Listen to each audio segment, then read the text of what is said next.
All right. Well, I am joined today by three of the all-time crew. I always think of you as like Michael's three. You're actually saved in my phone as Michael's trio or something along those lines. I don't feel like I really need to introduce you to this audience, but hopefully this video blows up and millions of people online find your incredible work. So I'm going to start off with Anna Kasparian, who is the host and executive producer at the Young Turks and also co-hosts Weekends on Jacobin. And then we're with Wosny Lambre, aka Big Woz, who is a culture and MBA writer for the I want to say the Atlantic. The Athletic. No, a lot of much cooler publication. Much cooler. Definitely cooler, yes. My dyslexia had to pop in 1 minute in. He also writes for Count the Dings, and of course he is the co-host of Woke Bros on the Bomb feed. And then Nando Vila, who is the co-host of Weekends with Anna, co-host of Woke Bros with Woz, and anchor for La Liga. How'd I do? La Liga. Okay, close enough. The Spanish soccer league. Yeah. La Liga.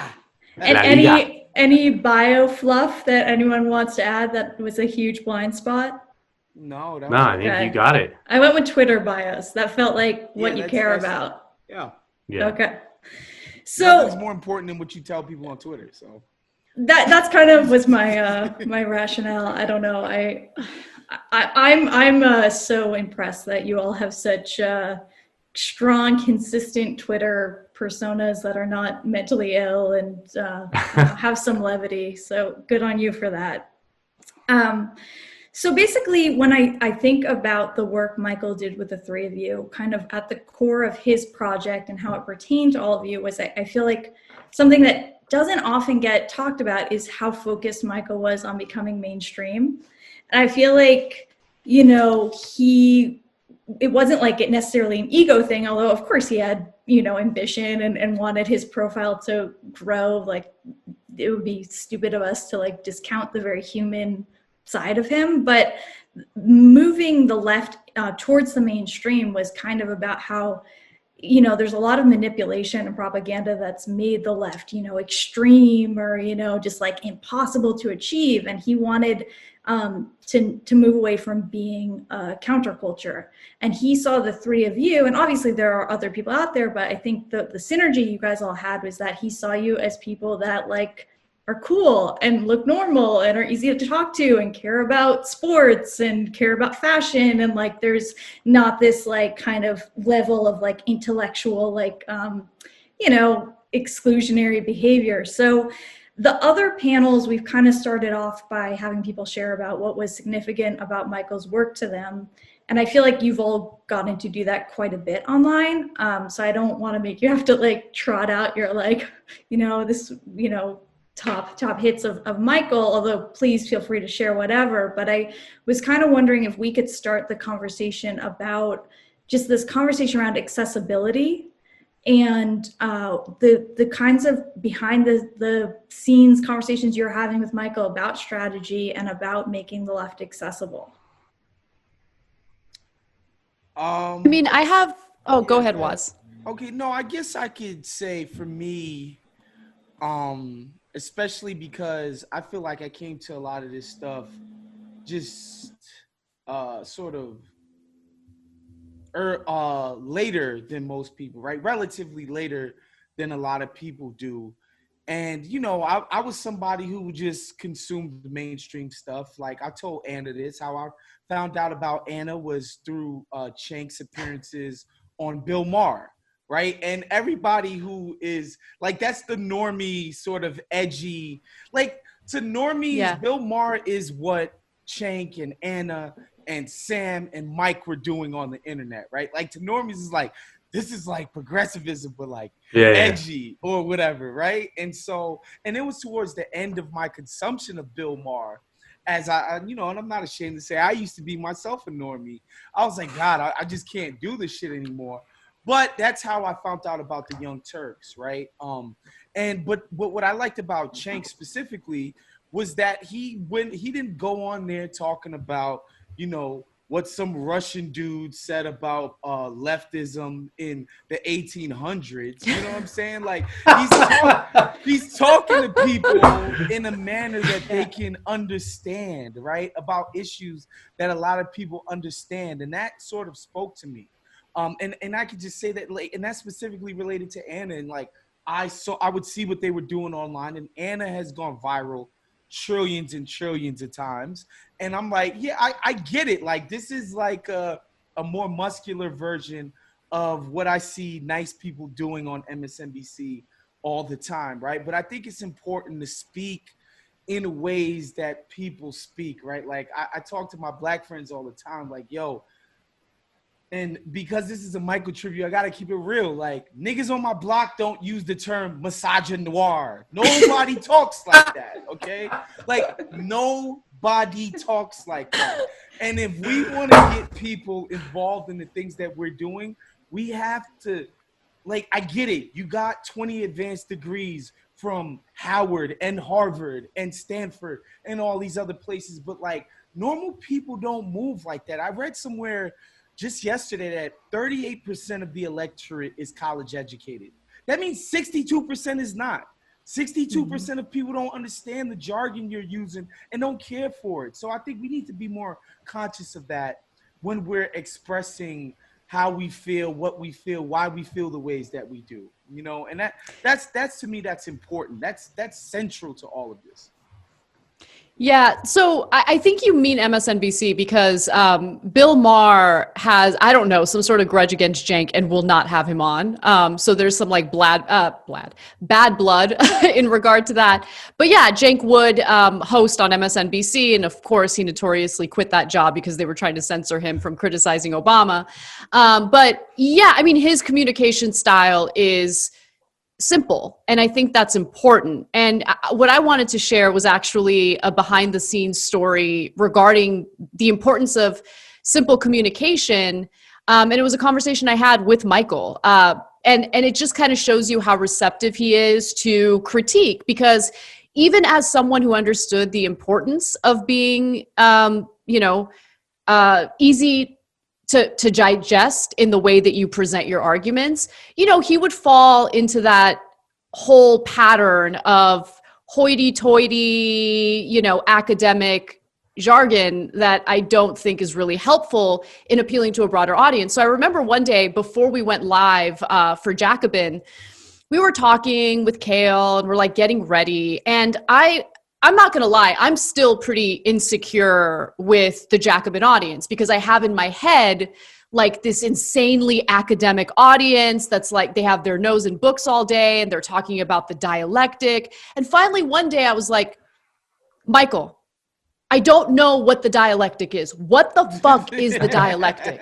I'm like, can you just explain it to me? Because I know I'm not a dumb person, but like, I would rather embarrass myself in this very moment and just ask you rather than, you know, just pretend like I know what you're talking about.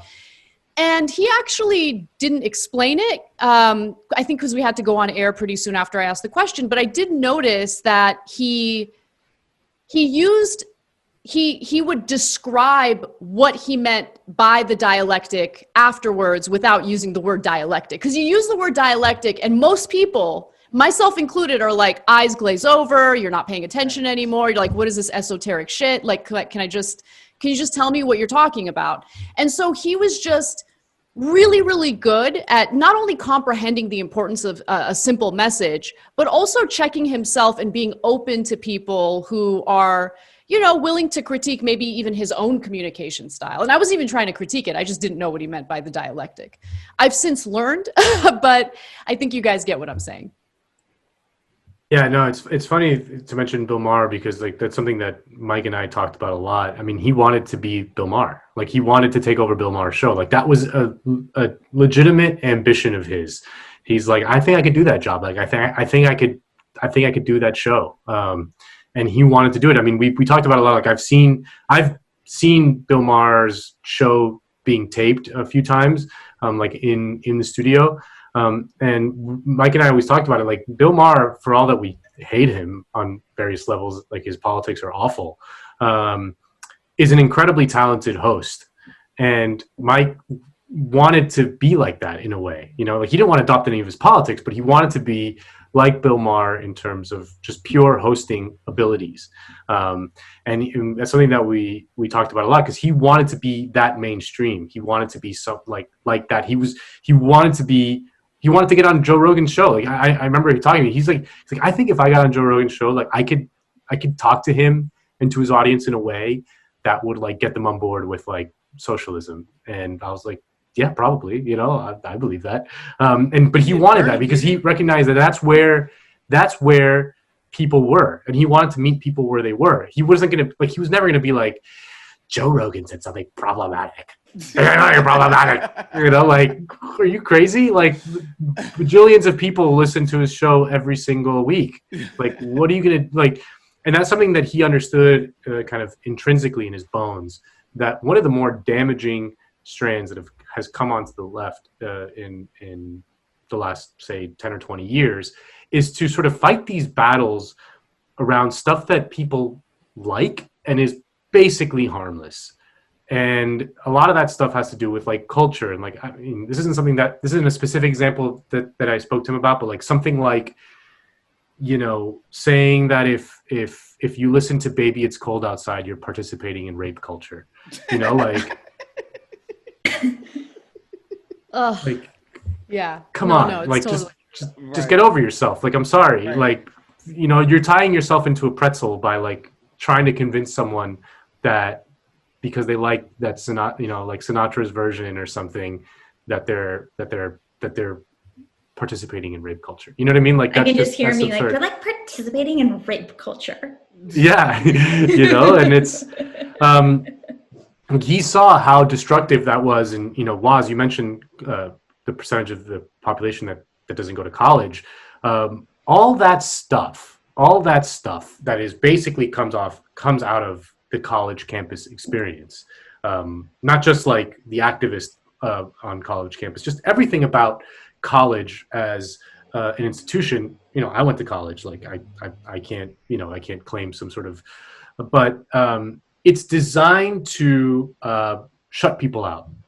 That all that stuff, all that kind of political culture about the right words you're supposed to say versus the wrong words that you're supposed to say, the right shows that you're supposed to watch versus the wrong shows that you're supposed to watch, the right music that you're supposed to listen to versus the wrong music you're supposed to listen to, is designed to shut out working class people. Like, that's just it.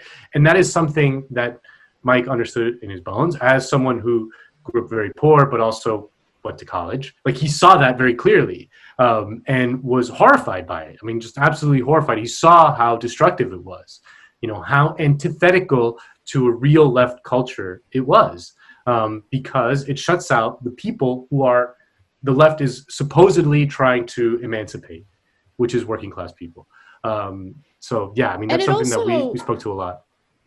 It also distracts. I mean, I feel like, I don't know, maybe you guys disagree with me on this, so tell me what you think, but I feel like the people who spend all their time policing language or policing culture and what people like and dislike in popular culture are really communicating from a place of privilege, right? Because if you're struggling to put food on the table for yourself and your family, you don't care about using the perfect non-offensive language when you're communicating. And so many Americans right now are struggling. Since the summer, an additional 8 million Americans have slipped into poverty. And so how are you going to appeal to those people and encourage them to join the fight for the types of policies that we desperately need when a huge subculture within the left is all about language policing and judging how people live their personal lives? Like, can we just focus on what matters so people can live lives of decency? I think the most the most indecent thing is that we keep allowing ourselves to get distracted by squirrels when in reality, like, we should be focusing on people's material needs for survival. Yeah. I have so many thoughts about this. One, to what Nando just spoke to. You know, I can remember going to college.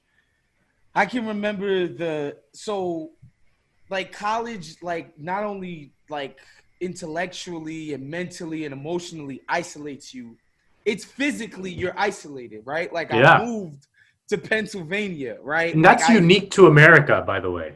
Right. Like the college Right. experience in Europe is not like that. Right. You stay where you're at. And so you Yeah, are and you like live in a isolated. city. I don't know how to explain it. Like you don't live in this like summer camp. Right. Right. And so I can remember going out there, and of course, you know, like high school, like just America in general, the institution was predominantly white. But I can remember being put off by the kinds of black people that I met in college. I was just like, I would never hang out with y'all. Like, I just would never hang out. Like, there was just there's something about being socialized when you're black and from black neighborhoods and communities to somebody who's seen as achieving, upwardly mobile. There's something about being socialized that way that makes you a certain type of way that I personally, you know, child of two immigrants from a third world country, I just couldn't get with. Like, I couldn't get with the idea that you were a special Negro. Like, you're a hoity-toity Negro. Like, you fancy. Like, you a book Negro. Like, that sort of attitude never spoke to me. But, like, when you get isolated from your people, like that sort of mentality it's allowed to grow. And then as you grow up, right, like let's just say you came from somewhere like, you know, the American South, right? You left there, you went to college in Atlanta, in DC, in Hampton, Virginia, in all of these places, right? And then you don't go back to those communities. The jobs for college grads are in cities. So you then even further isolated again as you're growing up, and the people you work with, the people you hang around with are all from this same incubation. And you get so one track in how you think, right? And that's why I brought up the whole misogynoir thing. I'm just like, sometimes I watch the internet and I'm just like, guys, people don't freaking talk or communicate like this. And another thing is that why I don't like sort of place judgment on people, it's the culture, the greater culture is that like slowly but surely the currency in America is becoming just attention. How many followers do you have? How many page views do you get? How many likes? How many whatever? That's you becoming people's work, right? And the way you do that on the internet is to be outrageous. The way you get clicks on your Jezebel article is to call people, you know, rapist adjacent for liking a Frank Sinatra song. That's how you get attention. And that's why you see this fucking vicious cycle of ridiculousness. And if anybody who's watching this, I want to just think about this forever. Whenever you read something, hear something, see something, the internet is not real. It is not real. So much of life is happening offline. I get it. Younger people are living more and more of their lives online. But the greater humanity is not on the internet. The culture of the internet is not real life culture. You can't just walk up to strangers and call them racist, sexist, dickheads who you don't know on the streets. You can do it on the internet. Out in the world, people don't respond to that. Either they're going to whoop your ass or completely dismiss you, which we don't want either one of those things for our movement, right? And so that's what I would want. That's why it's important, these things that you bring up, Lisha, about Michael's mission, is because we got to keep our eye on the ball. Yeah. We got to keep our eye on what's important. These competitions on the internet where, you know, the most bombastic, muscular language is what gets you the most attention, that shit ain't real life, and that shit is not productive. So that kind of perfectly segues into another topic I wanted to get into, which is Michael compared being a content creator on YouTube to being essentially an Uber driver for the platform, which, you know, it's a fun analogy. It's like not entirely a perfect fit, but we'll just take it at face value. And what that kind of creates is this like part of the ugliness, I think, on the left, and this is something I was talking about last night with Anna, is just this aggressive competition for, like you're saying, the views, the subscribers, the likes, you know, the attention, and like who can be streaming for the most hours. And as much as the internet isn't real life, it's where especially in the pandemic, it's where people are spending their lives.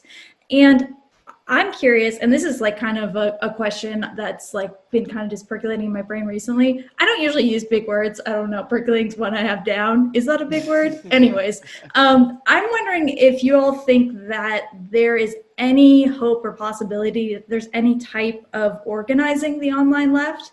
And if you think, I know there are bad actors and there are, you know, essentially like exhibitionists and people who aren't like truly part of that, but people who are serious about this mission. Do you think there's any way there's some sort of unity of people coming together and letting the petty stuff go aside, and maybe even coming up with like agreed upon labor practices of like, we're not going to stream over X amount of hours, or we're not going to steal guests or be competitive about X, Y, and Z? I just kind of wanted to open that up as a topic. No, it's a there's no hope. Yeah. No. So what I will say, Leash, is I think if the only way you could do that is to make it cool on your own, is to gain an audience outside of the parameters that have been established by the internet, right? Like you have to go out, make yourself important to a mass amount of people, be able to demonstrate that importance to your online audience, and let them know, like, look, look at what I was able to do without being a complete douchebag. See, it works. But in the context of the internet, I don't think you're going to just be able to do that. You have to show people that there's another way, because everybody's sort of stuck in what they're doing, you know, like they're stuck in getting those endorphin hits off of the comments and the likes and the, like, they're so stuck in that, and it is addictive. And the big social media companies have conditioned us. Honestly, there's no other way to put it. Like, they've conditioned us to behave these ways, right? Like, they've manipulated us into being so reactive to a lot of this stuff. I find it hard to think that individually we can come in and tell people, like, stop the madness. It's working on them on too deep of a level, I think. I agree 100%. And I mean, it's interesting because whenever I hear someone, you just said it right now, Woz, when I hear someone talk about how addictive the online culture is, and, you know, there are people who are on Twitter all the time, right? They're constantly tweeting, they're constantly sharing their opinions, they're constantly on social media. And like, I've gotten to a point where I can't relate to that, because it's actually not being on Twitter all day is what's become incredibly addictive in my life. And so the pressure to be on Twitter in order to grow your brand and be relevant and be part of the conversation, like, I think that it's an incredibly toxic place to be. I don't think that it's productive, as I think this whole, you know, Jimmy Dore debate that's been going on has shown us. I think that there's a lot of pressure to say outrageous things and stand out as the person who's the purist or the most left or the biggest fighter for progressive ideas. Like, all of that stuff is toxic garbage trash that I don't want to take part in. But if you don't take part in it, right, you're considered irrelevant. You're not part of the conversation. Right. Exactly. And like, what happens is, like, so I've been working at TYT and dealing with online stuff since 2007. Wow. And after a while, your senses become absolutely numb to all of it, right? To where there are no endorphins. You don't get any positive, any type of positive reaction, even from the positive tweets that you're getting, or the number of likes you're getting, or the viral videos. Like, every once in a while, I'll have a friend of mine who doesn't work in news. She's, you know, doing something completely different. She'll be like, oh my God, this video of you went viral. People love it. And I'll be like, cool. Like, I can't feel any joy anymore. And it's because that's what the internet does. You know, when I do feel joy? When I'm with my friends, when I'm with my family, when I'm out in real life, having genuine conversations that are devoid of any type of, I I guess, capitalistic pressure for material gains. You get what I'm saying? Yeah. It's like a real conversation. It's not some Right. bad faith bullshit that like, Right. you know, it's all about like puffing up chests and pretending as if, you know, you're a real fighter for something, when in reality, you're just a fighter for your own pocketbook. Yeah, I said it. I guess I would, you know, I think that it's complicated, and I think that, you know, I wonder, for example, like if there was no internet, say a world in which there was no internet, would something like the Bernie Sanders movement have been possible? And I think probably not.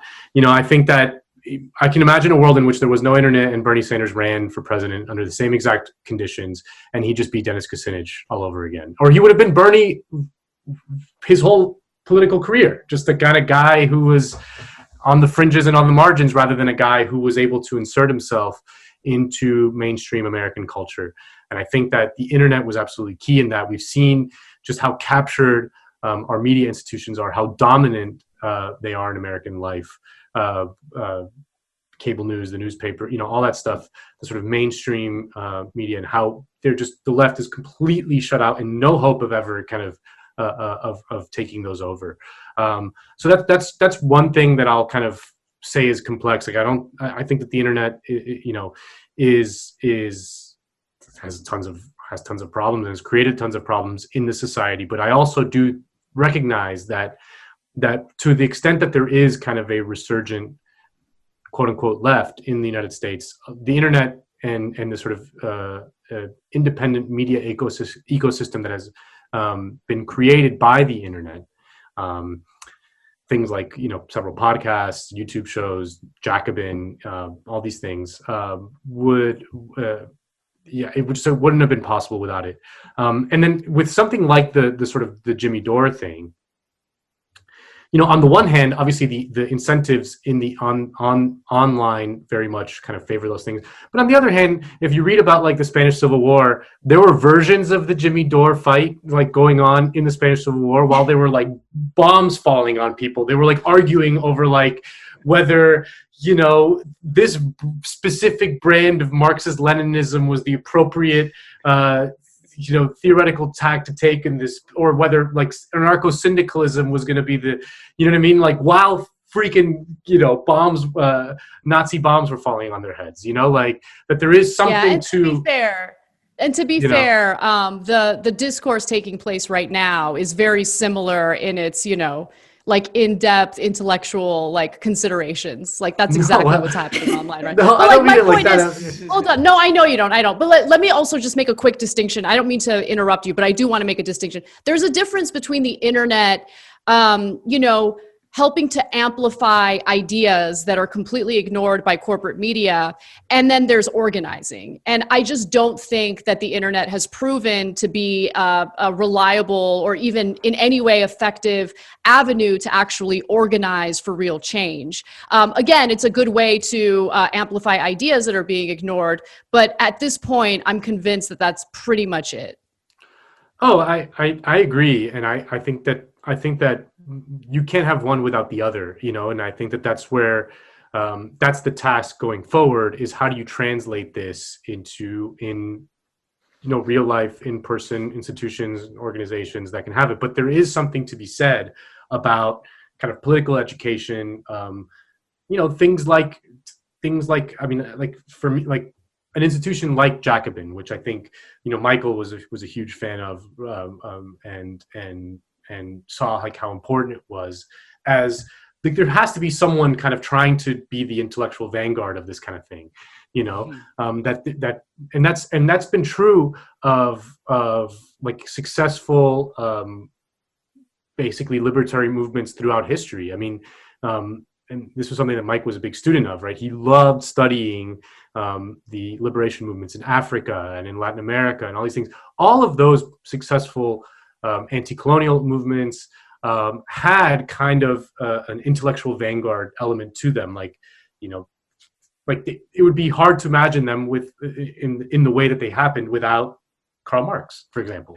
You know what I mean? Here's what I want to say though about all of this though, Nando, and I think it's important, and I think there's so many lessons to be learned from the right when it comes to stuff like this. And Jimmy Dore is instructive here, because I forgot why I was watching his show the other day, and this was months ago, but he referred to somebody as a Russiagator. Everybody on this panel agrees we might have wasted a lot of time on Russiagate. I'm somebody who kind of, I'm on the other side of this because I watch how it happens on the other side. Nobody gets called a Benghazi Gator on any right platform. It didn't work. It didn't help anybody. It didn't do anything. It didn't accomplish anything. They spent months, if not years, on it.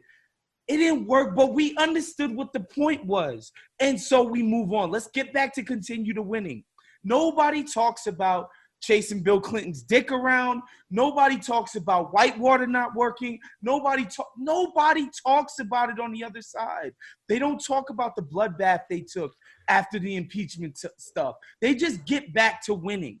That's what they get back to doing every single time. We're not going back and debating that and one-upsmanship and all. We the only ones who do this dumb shit. Why are you calling people Russiagators? Why? What do we accomplish by doing that? You can say, yo, that shit didn't work. Let's do this other thing. And you can do that based on the merits. But this whole one-upsmanship that we do on this side, that's the shit that gets on my nerves more than anything. You just will never see anybody on the right doing that. No, but the right does do that a lot. You know, like there's more of that than we give them credit for. I mean, like I remember when like Rhino like was a thing. You know what I mean? That they do that shit all the time. I mean, they do. They have all kinds of. Those people are marginalized though, Nando. Like the National Review is marginalized. Nobody gives a fuck about those people. They have no influence on anything meaningful. They might say something, and there are respectable people on the right. But come on, man, they don't have no fucking. No, but well, I mean, I don't know well, this is a very recent phenomenon. This is not like a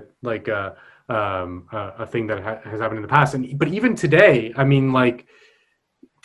People are like, you're seeing people today on the right like saying that Kelly Loeffler is already like been arrested and that she's like, you know, that this is like a clone that's running for, you know, like there is not the same. I think we overrate the sort of unity that exists on the right. I mean, the reason why, one of the big reasons why the right wins is because broadly speaking, they have capital on their side, you know, like that's why the Tea Party was able to win. You know what I mean? And when push but there is all kinds shove, of fucking insane bickering going on within those right-wing kind of cesspools all the time. Of course, look, there's going to be bickering no matter what on both sides. There's no question. But I think that the significant difference, and I will admit that there's been a shift during Trump's presidency because it's become a party about Trump as opposed to about actual ideas or what they want to do or accomplish. And we had a really great interview with Corey Robin about how Donald Trump as a president and the Republican Party as a party has been incredibly weak as of late because they don't really have anything to fight for. They've won on mostly everything they've wanted. Everything they want. But that also goes to the point that I want to make. While there might be some bickering, and I don't agree that it's anywhere near what we see on the left. The truth is, when push comes to shove, they are very much united on voting in favor for the same things, on backing one another up when it comes to certain policy negotiations. They might have some differences on all this cultural nonsense, but when it comes to accumulating power through the courts, when it comes to ensuring that they have the votes necessary to pass Trump's tax cuts for the wealthy, you better believe they're all falling in line. They're all going to fight for the same things. And whatever bickering takes place on Twitter, that takes it, that's on the back burner in terms of prioritizing accumulating power. My issue with how the left has handled things is just, and look, part of me doesn't really blame the left, right? Because we're all trying to survive.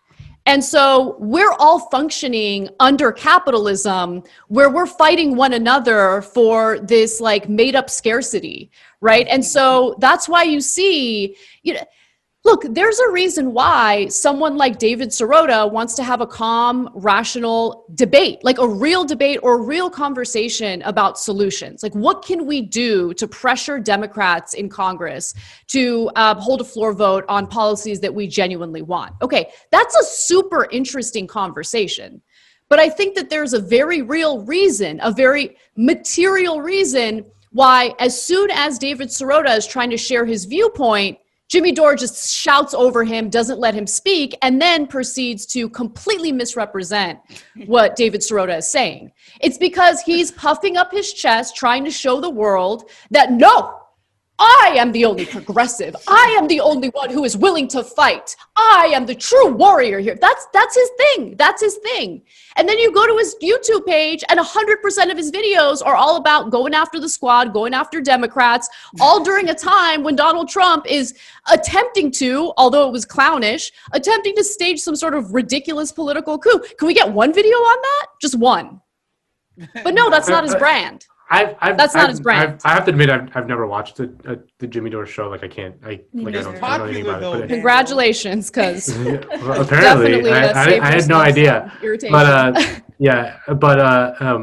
I think that when you're speaking of like how quickly the right falls in line, they fall in line, broadly speaking, around the material kind of conditions that exist in our society today, and that's the reason why that happens. You know, that because they are like, broadly speaking, not a threat to capital. It's a different terrain. You know, that's all. That's the only kind of clarification that I'll add to that, is that like, and that's kind of why the hyper focus for the conservative movement as it became ascendant was always on labor, on the destroying labor, because broadly speaking, liberalism was ascendant and hegemonic in the 20th century because there was powerful labor. And it wasn't until that balance of power shifted that you saw the sort of tide flip. That was when liberals dominated American politics in the 20th century. The Republicans always complained about the exact same thing that the left is complaining about now. And look at them; they have their shit in order. They always kind of they would always say, like, all those liberals do is, like, at the end of the day, they always vote for tax, spend, win. You know, and you know, they won all the time. They dominated American politics, and the right would always say, like, we can't get our house in order. We can't, stop arguing over all this bullshit, while they're kind of winning all the time. And it wasn't until they flipped the balance of power by destroying the labor movement through a very kind of clever campaign, and it happened right under liberals' noses and blah blah blah blah blah. But it wasn't until they flipped that they now all of a sudden they're the ones that have their shit together, and they're the ones who run up huge deficits and win as a result. So yeah, I mean, that's just these things are. I always try to get away from like the personality issues of it, and there are like material kind of big structural things behind it. I mean, even with something like the sort of hyper focus on extremely marginal kind of issues, and also the hyper focus on quote unquote canceling people. It's because of a separation from victory and power. It's a sort of like last gasp. But we have this like small, oh, we got Jeffrey Toobin, we got him. You know what I mean? Like we exercise like a little bit of power, or whoever the hell else. You know what I mean? That's what it is. It's. I mean, obviously there's cultural pathologies and all that stuff that exists, but it's because of being so far away from power that something like that happens. So I don't know. Like that's what I don't know. At least that's how what I tell myself, and I try to like stay away from the sort of personality stuff, just because I find it to be in a way like a dead end. Right. Like right. So no, it totally is a dead end. Yeah. I do want to get Wes. into the sort of identity stuff Yeah. that we gathered around here today to discuss, because I have a very recent example of something that I experienced on Twitter, of course, that I was just fascinated by, right? I basically made mention of the fact that when you control for basically class, that not only are white people, because of the number of white people in America, they get killed by cops more. But when you control for being poor, they get harassed and killed by cops at the same rates that black people do. Like this is just a matter of fact, right? Yeah. Like you can look at the numbers. Like there's all kind of numbers on when you see the number of people who got killed by cops in America. It's going to be topped by white names every single year. Because again, there's more of them. Still, 63% of the population is still white. And I tweeted this, and I had people who fuck with me be like, "Yo, my brother, you need to get your facts in order. You have a really big platform. You can't just be coming out and saying all kinds of crazy shit like this." And I sent articles and all of this and basically talking to me like I was an Uncle Tom. And I was like, guys, like no, like poor white people get jerked too. Like, and it doesn't make you less black or less about the struggle to acknowledge that, right? And I think the sooner that we do this, because I'm just watching it happen in real time. Like I watch Black Lives Matter approval rating go like this and like this, right? Like during the pandemic and during the George Floyd stuff and all of that.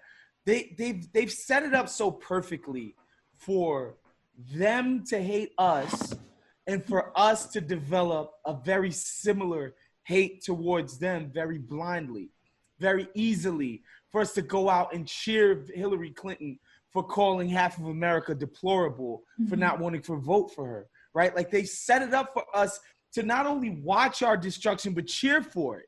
Cheer for Hillary Clinton to do something that's going to damage her, right? And so I would encourage people to just understand that like all of these identity purity tests that y'all want to have for people, it's not a winning strategy. You can say, oh, you're placating racists or sexist or homophobes or whatever. You can say that, and you might even have some kernel of truth to it. But if you want to be pure about morality as it exists out in the world, not on the internet, as it exists out in the world, not the virtue signaling that actually happens on the internet. As people live their lives, we are going to lose. Like, I can throw my own parents under the bus right now. I don't care. Like, if y'all heard what my parents had to say about gay people, they'd be canceled. They'd be done. They would be finished. Okay? Like, I've heard my family members say some weird conspiracies about Jewish people. Like, I've heard it. I've seen it, right? And these are people who I love, who have poured so much love into me as a human being. So yes, while they can hold terrible thoughts, they're still people. And I would encourage people, especially liberals, to extend that empathy that you have for the people who are closest to you, for those who you don't know. Like, people in West Virginia can be terribly horrible about these cultural things that we care about, while also recognizing that they are completely powerless in their situation. Yes, even the white people in West Virginia are fucking powerless, right? Like, they have no money, they have no means to get money. You know, like, the American economy and commerce has completely left them behind. And guess what? The only way we're going to be able to achieve what we need to achieve is to, again, not let some stranger call you a nigger on the streets. That's not what I'm advocating for. It's an understanding that some people might not care about saying the right things as much as you do. And there are things that are more important than that, which is basically the economic viability of people's lives. I'm sorry, that's just more important than whether I called you a they. I'm sorry. Some things should be taking precedent. That's just how I feel, because I think that's the only way for us to win. Black people are 13% of the population. Period. Right? And so a politics about that is meant to, improve the lot of Black people that is exclusionary to other people is by definition going to lose every single time. If we lived in a parliamentary system in which a Black minority party could exist and sort of be the balance of be the swing vote on whether another party takes power, then maybe that would be a better strategy. But in the United States of America, in our political system, like, you need majorities, you need large majorities, especially, and a politics around guilting people into supporting whatever it is your pet issue, without sort of wrapping it up in their own self-interest as well, is going to peel off a certain percentage of those people, because some people will look at it and be like, damn, that really does suck. Nando, really, let's face it. But like, not going to get majorities. You think my immigrant mom gives a shit about Dreamers? I'm telling you, not that it would make her ever, like, the Democrats focusing on Dreamers would make her vote Republican. She would never do that. But like, she doesn't care. She doesn't really care. Thinking about that. Does that make her a bad person? No. Maybe I'm biased, but I don't think my mom's a bad person for not being engaged on Dreamers. But I think that's what the lesson people need to learn. Like, sorry, Black people. Like, a lot of people don't really care about the shit that's specific to us. And we're not going to get them to care about it by pretending that they're the devil reincarnate by not caring about it as much as we do. That's not how it works. There's also like a weird kind of damned if you do, damned if you don't, because like, there is also an element of like, when a white person like cares too much about that kind of stuff, that there's weird. Like suspicion. They're suspicious of that as well. Hey. So it's like, there is no winning in. I think what we need to do is convince people that policemen fucking up is not a Black issue. It's something that fucks up for a lot of people. That's what we need to be doing. We need to universalize the issues that are specific to certain communities. And if police stopped killing Black people, like if 0 Black people died at the hand of police in 2021, the amount of police brutality that it would exist in this country would still be intolerable in any sort of decent society. I just want to shout out unacceptable. Dr. Cedric Johnson and his book, What It Will Take to End the Policing Crisis Against the Technology Fix. It's just a really good resource. If you're hearing this and you're kind of like, whoa, what's up with WAS? If you want the data and the facts, I just want to direct people to, I believe it's Dr. Cedric Johnson. And what I think is important, when somebody might say, oh, well, you're just a class reductionist. You don't take into account the specific needs of communities. Well, how about we take care of that in the legislation, in the implementation of the plan, not on the front end of selling it. That doesn't make any fucking sense whatsoever. We figure out what's specific to Black people in East New York, say in Brooklyn, and we say, all right, this is how we're going to ensure that they get to those people who are dealing with these specific problems get to enjoy the benefits of this program. That's what we need to do. Don't go out to fucking West Virginia and start screaming Black Lives Matter to a bunch of fucking hayseeds in the fucking trailer parks. That don't make no damn sense. I'm sorry, it never will. Well, also, I wanted to, because I've been thinking about this a lot, because when you really think about it, like, do we have issues of discrimination in this country? Yes, just like pretty much any other country that has, diversity. But how do you tackle that legislatively, right? Like you can have workplace equality protections and all of that, and I think that makes a lot of sense. But outside of that, you can't really, like, legislate people's thoughts. Like, how do you, like, it's important to try to change the culture, I guess, but I think one of the easiest ways to change the culture is to address the issue that so many people, regardless of race, gender, sexual orientation, are so frustrated about in this country. And it's the fact that the economic system is rigged against them, which makes them very easy to exploit for these like ridiculous scapegoat arguments that we see on the right all the time. I mean, there's a reason why Donald Trump's incredibly hateful rhetoric about Mexicans and immigration resonated with so many people on the right, so many voters on the right, because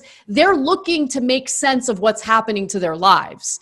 And so when you have someone like Donald Trump come in and say like, it's the Mexicans, they're taking your jobs. Unfortunately, some people are going to fall for that. And I think Richard Wolff does a really good job explaining that. Like, you can't legislate people's minds or thoughts, but what you can do is ensure that, their, material needs are met and they're not vulnerable to the type of exploitation that we've seen from, right-wing messaging. The same messaging that divides and conquers, basically. It used to be uncontroversial. It used to be conventional wisdom that, like, an economic collapse, sort of economic hardship, made people more amenable to, like, racist messages. Like, it used to be uncontroversial that the only way in which you can understand the rise of Nazi Germany was in the context of a global economic collapse in 1929. But that was like uncontroversial. That without sort of the economic collapse that happened in Weimar Germany as a result of the Treaty of Versailles and then the global economic collapse, that Nazism would not have been possible. It might have been like a super fringe kind of thing with 4 or 5% of the vote or whatever, but like it would never have been possible as a mass movement the way it was. That used to be uncontroversial.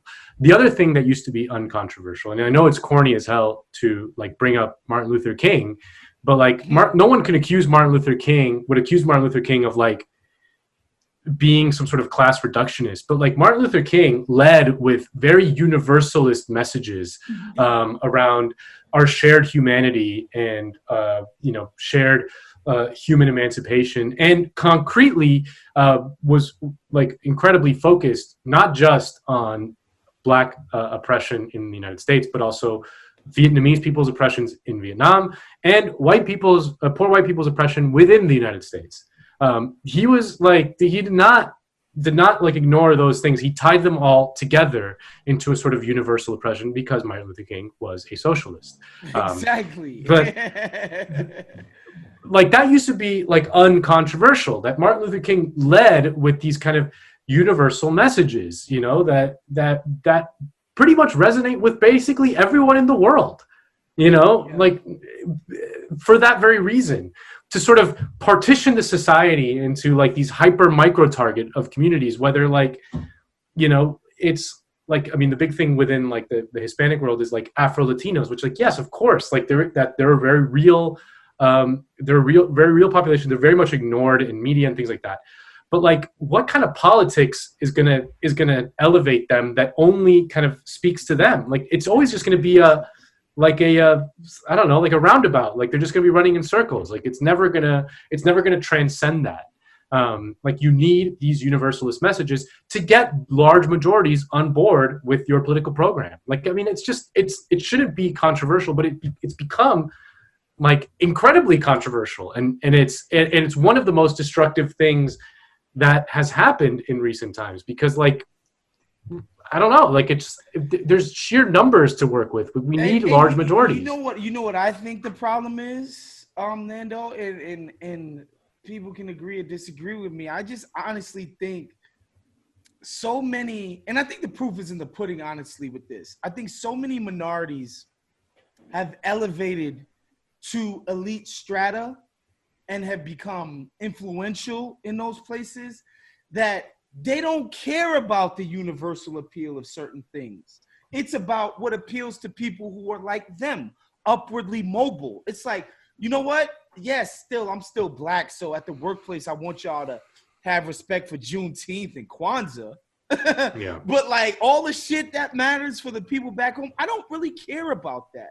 Like a lot of time, like, and what I noticed too is I feel like I take instruction a lot from the rhetoric from the other side, right? Education being number one for me as instructive for people to understand the landscape of things. Back in the days, education was a way to describe somebody who was white, okay? Basically, you got to be educated. You had to go to a certain school. You had to do this. You had to do that. As Indian people, East Asian people, Black people, Latin people start to ascend in those places, that rhetoric is gone from the right. And that's what I like about the right the most. When they don't like the answers, they change the topic. Straight up, we don't talk. Matter of fact, we hate education now. Even though if you look at somebody like a Tom Cotton or Hawley or all these people, they all come from the same elite institutions. But the rhetoric is changing because they know their constituents can see. They went to their doctor is fucking Indian. They know the fucking vibes. They know what's going on. So they changed the subject. Right? And I think that's what you see happening, Nando, on our side. It's a lot of people who are minorities, upwardly mobile, and they just don't care. They just they're so self-centered, and they're so about the things that influence them. And I think in these institutions, like when it comes to media and even politics and all of that stuff, like the minorities who become ascendant, their influence is so outsized, bro, and it doesn't speak to normal people. That's why that message gets diluted, and it doesn't make sense. Like, that's why Joyanne Reed, who is straight up and down, she comes from a West Indian background just like me. She's like people who I grew up with, people in my family, all of that. But she's already home. Why the fuck would she be down with Bernie's message when she herself is already home? Like, I'm gone. I don't need to give a fuck about this universe. What the hell do I care about universal healthcare when I got the best healthcare in the world from my cushy ass job? Why would I push for that? That's why I think you see the message get diluted, and you even see some Negroes and Latinx and all that other shit. They help in diluting the message because they're just fucking self-centered, man. They got to the mountaintop, and it's like, fuck these other people.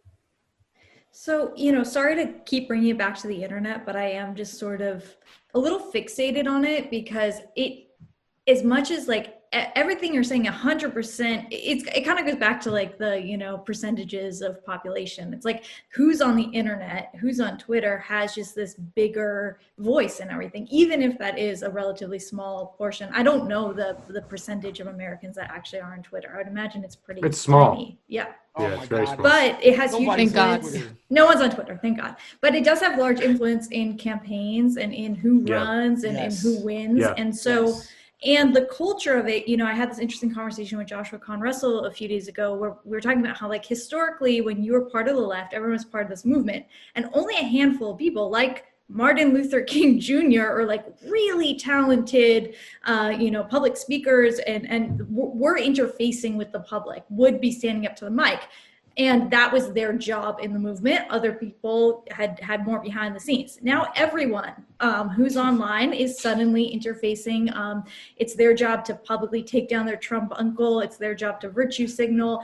And I think a lot of kind of well-intended people who are having strong emotional reactions to propaganda and clickbait and real life stories people are sharing online go at this because they feel like it's their duty, almost like it's wartime, and they've been called to the front lines of fighting for what's right.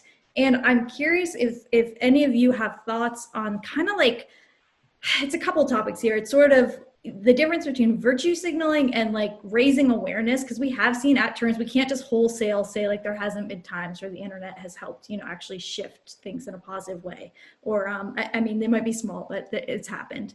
And how we can basically encourage people to have strong analysis and not just have like a gut reaction, like, oh wait, so Woz thinks it's okay to be homophobic? And it's like, no, like we would. Whoa, no, Woz loves his mama. Sorry, Woz's mom, but like, okay, it's like, yes, we would like the idea is that humans hopefully evolve and grow. I was thinking the other day, I was listening to a clip of Michael and Nando talking about Entourage and like how dated and misogynist it is. Now when we watch it, we're kind of like, whoa. But even like if you had like said at the time, like, oh, don't watch Entourage, I would be like, oh, fuck you. Like, it's my favorite show. Like things, as Michael's, fundamentalist Barack Obama said, the what is it? The curve of history is long, but it bends towards Sharia law. So I think the curve of history is long, but it does bend towards humans, I think, developing more compassion, empathy, and understanding. I think so too. And so we're not saying like, oh, F that. We're just saying, hey, if you're more focused on the right language and etiquette online and not people's material survival, you're not going to win these big fights, which actually is far more meaningful and significant to the people you claim to care so much about. So I'm curious if any of you all have pointers about how to like help well-intended people. And I would say this is me like during the Obama administration, who just like sort of asleep and like a neoliberal, like sort of like, oh yeah, the drones aren't great, but like everything else, pretty, you know, like just how to help people's analysis. Yeah. Michelle's great. So, how do people help people's analysis and just discerning what, you know, what is awareness building, what is virtue signaling, and how to, you know, if you're going to be engaging online, how not to just burn out your energy and taking it away from mutual aid or actually organizing a general strike or putting that energy in a real palpable space. I think for go ahead. No, because I feel like I'm the person on here who engages with the most people on the internet, but that's because like sports literally is all arguments. So I'm constantly talking to people about, like last night I got into people because I don't think the Golden State Warriors are going to make the playoffs, right? And some people are like, what a fucking clown, idiot. And some people are like, don't you think we're going to play good enough defense and this and this and that and, you know, whatever. And so I think people need to just chill. Just remember, people are going to react stupidly on first rule of the internet is don't react to the reactions. That's the number one rule. Don't react. And just be conscious of that and just be literally willing to accept that you're talking to somebody who's acting in good faith. As long as you take that stance, and for me, I had to learn this. I learned this one in 2016 because for the entire year, like as Trump was like, as I could see Trump like didn't have a 25% approval rating. It was just as the year got closer to November, it just started dawning on me like, fuck, people are fucking terrible, right? And like I was losing my mind on the internet, Facebook, Twitter, like day after day, week after week, like, you people don't see this shit. What the fuck? To the point where one of my mentors and high school teachers, I was in his fucking comments and something that he posted, going after people and talking about Trump and Russia and this, and I was going crazy. And then after Trump won, and you know, I went through my whole mourning period, I was just like, yo, I can't do this again. I can't do this again. And I decided that I'm just going to talk to people normally. And I know I'm hogging up the mic, but what I also decided was that specifically with people on the left or liberals or whatever, like as annoying as they may be to me all the time, they are who we got. And so just always remember that as annoying as Jimmy Dore might be, or as annoying as somebody who loves him might be, that's who we got. And that's what I would encourage, the attitude that I would want people to take. It's like, this is who we got, right? Like, this is who we have to work with. Like, so just keep that in mind when you're doing your online soliloquy. Yeah. All right. I'm gonna leave the Jimmy Dore thing alone because I don't want to go off on a tangent. But what I will say is, you know, specifically in response to what Lisha asked, yeah, I think that there's overwhelming pressure to respond to everything that happens on a daily basis and to like state your position clearly without being thoughtful about it, without even allowing whatever the situation, you know, in question is to like just develop and see how you actually genuinely feel about it, analyze it, all of that. And so don't give into that pressure, because that's where the pretty embarrassing hot takes take place. That's where people say things that they later regret. You don't have to release a statement on every major thing or every little thing that happens. I don't, right? Like, I don't have to, like, oh my God, I got a news alert about Biden's latest cabinet pick. Well, I know how I feel about it without knowing anything about this person's record. So like, this is what I think. This is what I think. And these are my strong opinions. And it's like, honestly, almost everyone I know does it. And sometimes I just want to hit people up and be like, God, just fuck off already. Like, just let this develop a little bit before you feel, but I also don't blame them because there's the pressure to do it. Right. And so what I respected about Michael's approach was that, like, yeah, he would dunk on people on social media. There's no question. And I like loved it. But whenever he was trying to make a serious point, it wasn't about being first. It was about being thoughtful, right? And so he approached everything from this place of thoughtfulness, but more importantly, he made it pretty clear that he didn't care about being like the first on the record to respond to something that just happened. And that's important. If you want your communication to be effective online and actually influence people in the right direction, whether it's through trying to get them to organize or support a certain candidate or support a certain policy, the best way to do it is to have like a fruitful discussion and a well thought out, reaction to it, instead of just like nonstop word vomit, which is what I think Twitter has like really unfortunately devolved into. Yeah, I mean, the other thing I'll add is just ideology is something that Mike and I would always talk about how it gave you the tool. Like, why did Mike always have the good takes? Why did he always have the correct takes? It's because he was pretty disciplined about using his ideological tools to analyze whatever was happening in the moment or around the world or in the news.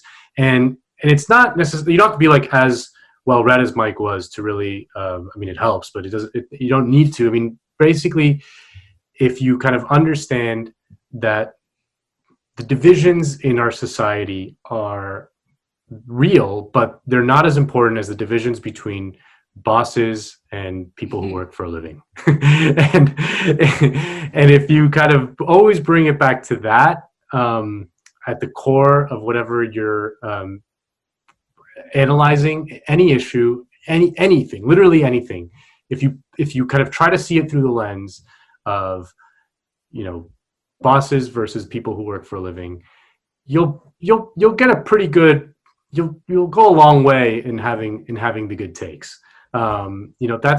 That's why that ideology has endured for hundreds of years, despite onslaughts from every single direction. It's because it is the most correct way we have in our system, like in capitalism, to analyze the world, is seeing it through that lens.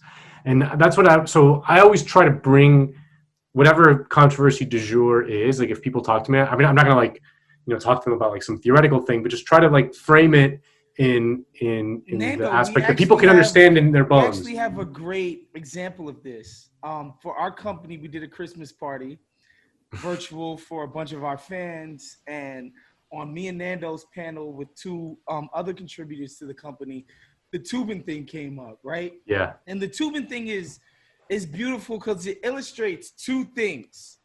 One is Me Too, yada, yada, yada, sexual harassment at work and this and that. And two, workers' rights. Does this man deserve to lose his job for this shit? Right? And me and Nando, because of the people who we are, we're like, I mean, he shouldn't have let them see his dick, but did he deserve to lose his job? I tend to not think so.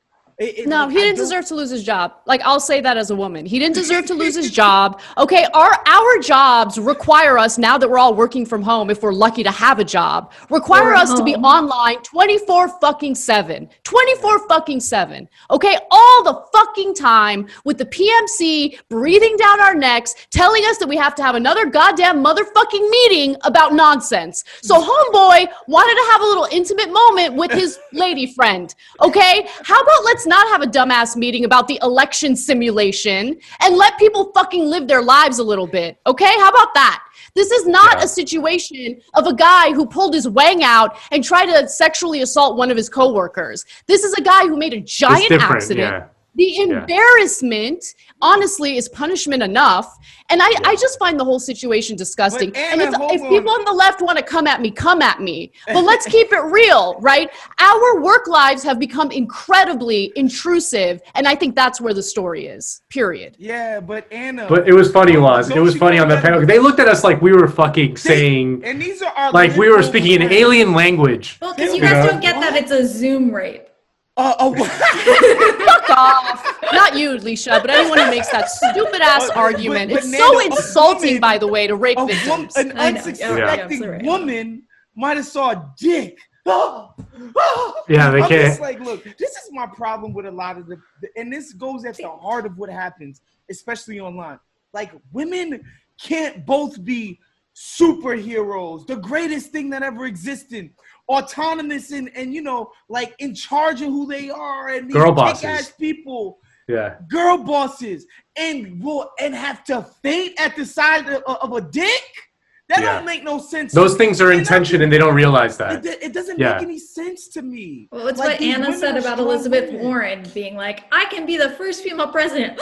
Bernie hurt my feelings, and he might have said, I can't be a president. I'm disturbed by this. I'm going to get away from policy to discuss how I'm so hurt. Like, come on. Well, even more destructive was the argument. I hate when women put women in a position of weakness. Stop making women look weak. We're not weak. Okay, stop trying to have your moment, your 15 minutes of fame by trying to tear down, some guy you work with, right? While also simultaneously pretending like you believe women are strong and they can do it all. Like, it's just, exactly. I just think the whole thing was shameful. I'm sorry, I'm obviously irritated by everything. No, but times I've seen a dick and not fainted every day. Then no, but same. There was a very common argument during the Hillary Bernie wars of 2016, which I remember well, yes. Where people defended Hillary's votes for the Iraq War and her support of the Libya intervention and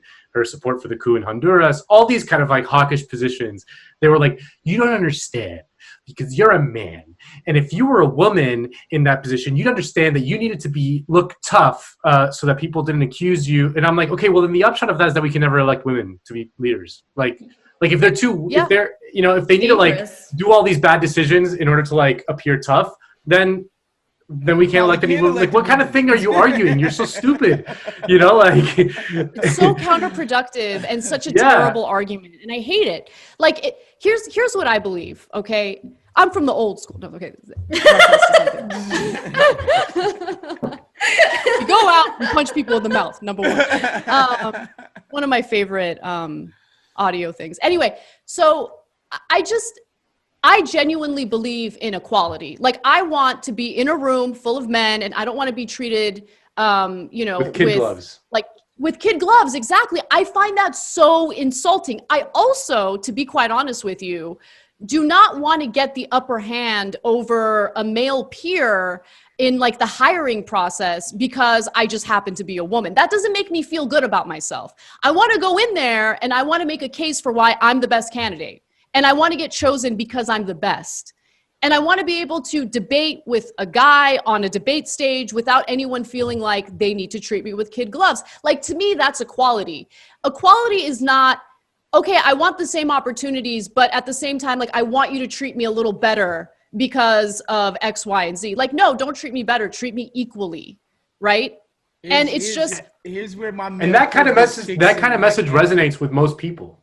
And it don't resonate with me. I'm perfectly fine with getting the benefits and shit. That affirmative action hire. I think statistically, affirmative action I didn't actually deserve. Affirmative action actually, I think, impacts white women the most. I forget who I was listening to about this, but that's the actual demographic. They're the ones that get cut out. Yeah. No. They're the one that helps. It's helped by. Oh, then it helps. It's we need to find a woman. It invariably ends up being a white woman. That law, or that it's focused on black hires, but it actually for the way it kind of goes across the population is predominantly white women.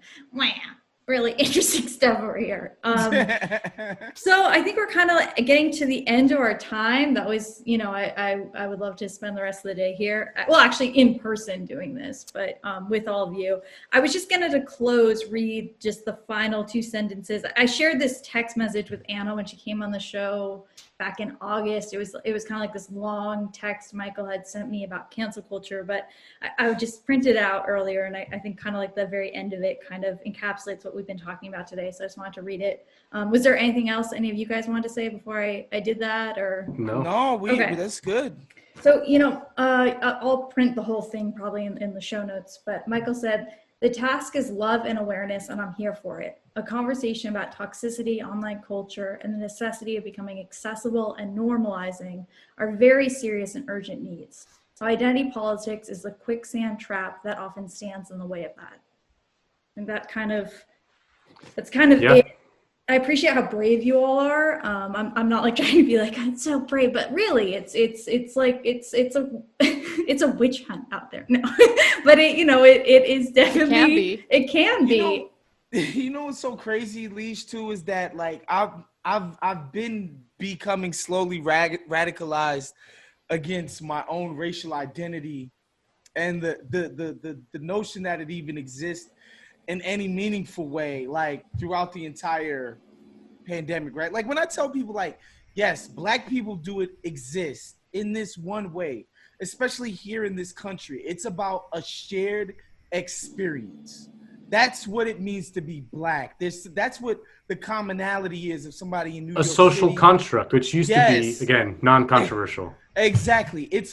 Our Blackness is a social construct. It's not genetic or scientific or any of that stuff. It's based on societal issues that afflict a bunch of us at the same time because of how we look, right? That's not to say that we're all the same or whatever. We're sharing an experience. And for that makes us a people, right? Because of that experience that we share and how we come together and dealing with it and all of that good stuff, right?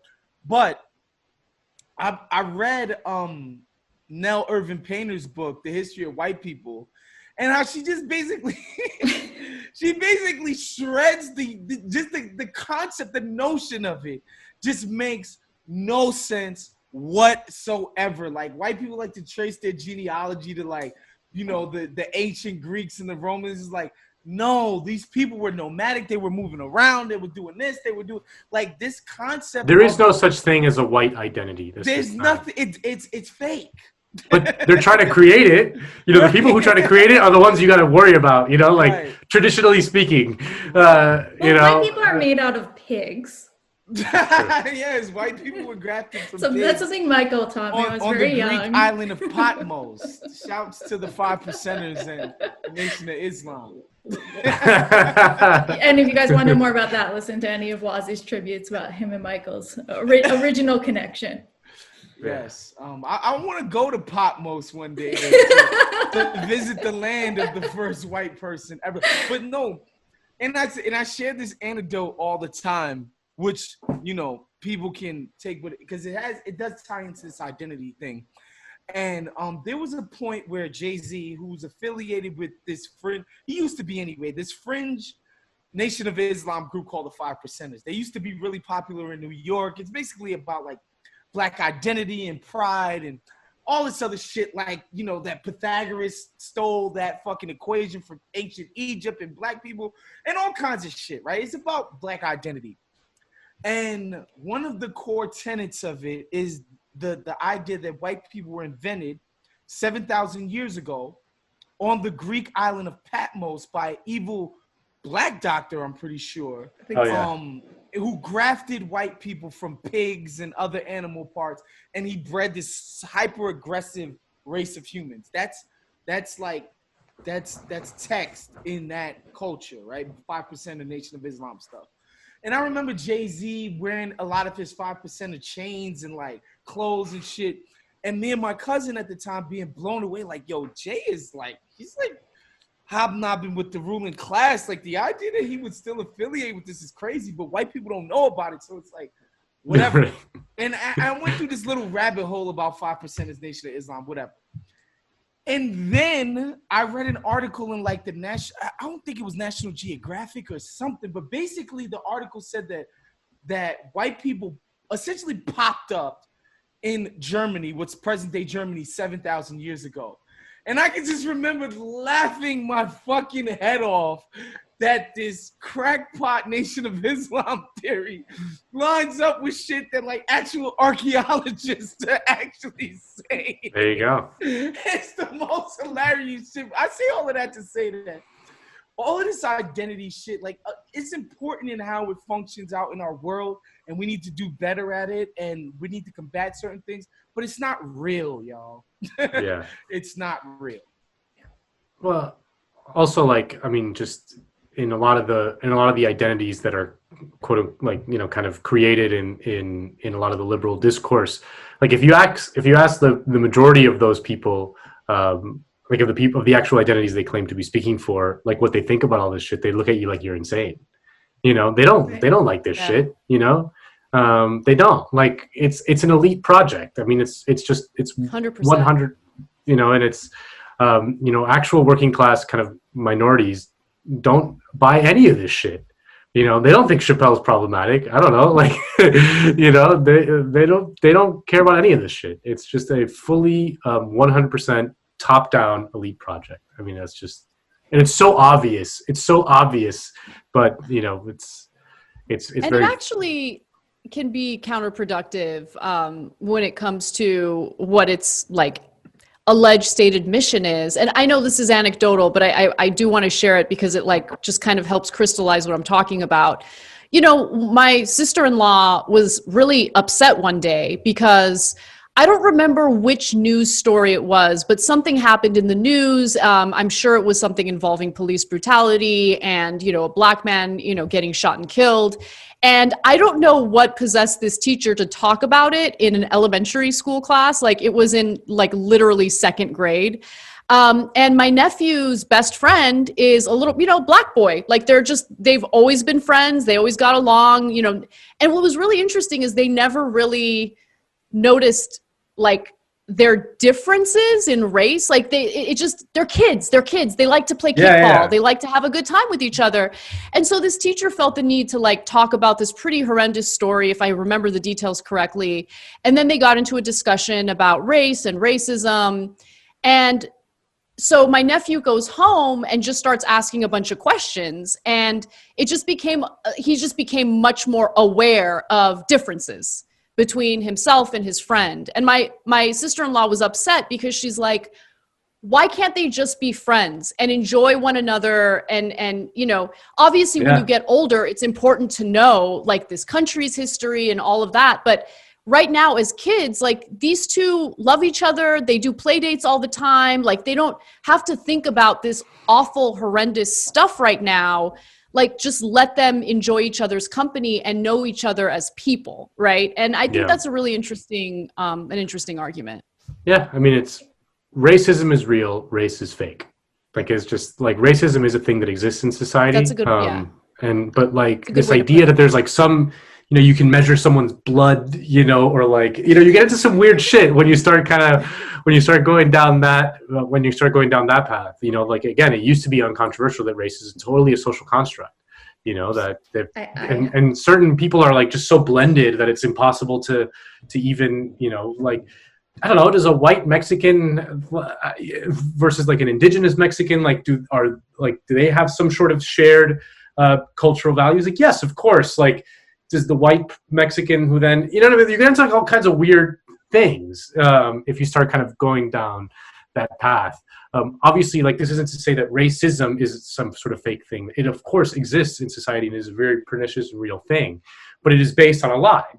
This idea of like racial differences, it's just, that's fake. It's just absolutely fake. It's a completely social construct. And like the evidence is like, yeah, children, like put them together with no preconceptions on anything, and they'll play fine. They won't be like, wow, like those guys look weird, you know, like they don't know the difference. Appreciate all of you. Some great clips in here about Waz's strong feelings about, you know, where white people originate from, which we'll definitely have to blast all over the internet. I believe it. Yeah, just for the record, I believe it. Yeah, just to be clear.